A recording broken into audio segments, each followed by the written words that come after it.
Hi అండి. Juicy chicken biryani తయారీ విధానం చూసేద్దాం. ఈ చికెన్ బిర్యానీ మా ఇంట్లో అందరికీ ఫేవరెట్ అండి. మీరు కూడా మీ ఇంట్లో అందరికీ చేసి పెట్టండి, చాలా బాగా నచ్చుతుంది. ముందుగా బాస్మతి రైస్ని 1/2 అవర్ నానబెట్టుకోండి. 1/2 కిలో బాస్మతి రైస్కి 1/2 కిలో చికెన్ తీసుకున్నాను.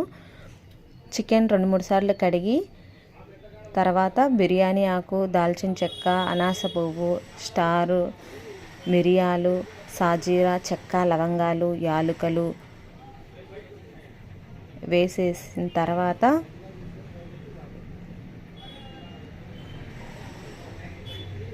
పసుపు, తగినంత ఉప్పు, తగినంత కారం, ధనియాల పొడి, బిర్యానీ మసాలా, పచ్చిమిర్చి, కొత్తిమీర, పుదీనా, చిలికి పెట్టుకున్న పెరుగు, 1/2 లెమన్ రసం, కొద్దిగా కస్తూరి మేతి నలిపి వేసుకోండి. ముందుగా వేయించి పెట్టుకున్న ఆనియన్స్ని వేసేయండి. వేసేసి కొద్దిగా అల్లం వెల్లుల్లి పేస్ట్ 1 స్పూన్ వేసుకోండి. తర్వాత వేయించి పెట్టుకున్న ఆనియన్స్లోదే ఆయిల్ ఉంటుంది కదండి, ఆయిల్ వేసేసాను. ఒక 4-5 టేబుల్ స్పూన్ల ఆయిల్ వేసేసుకొని 1/2 అవర్ నానబెట్టేసి అట్లాగే వదిలేయండి. తర్వాత ముందుగా చికెన్ని 80% ఉడికించుకోండి. నేను అల్లం వెల్లుల్లి పేస్ట్ మ్యారినేట్ చేసేటప్పుడు మర్చిపోయాను, అందుకే ఇప్పుడు వేసాను. ఉడికించి పెట్టి చికెన్ పక్కన పెట్టేసుకున్న తర్వాత రైస్ ఉడికించుకుందాము. రైస్లో సాల్ట్, సాజీరా, బిర్యానీ ఆకు, 1 స్పూను ఆయిల్ వేసానండి. అన్నీ వేసేసి ఉడికించుకుందాము. రైస్ని 80% ఉడికించుకోవాలి.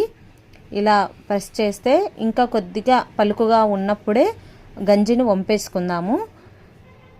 తర్వాత ముందుగా ఉడికించి పెట్టుకున్న చికెన్లో ఈ రైస్ని 80% ఉడికించి పెట్టుకున్న రైస్ని వేసేసి తర్వాత కొద్దిగా ఆనియన్స్,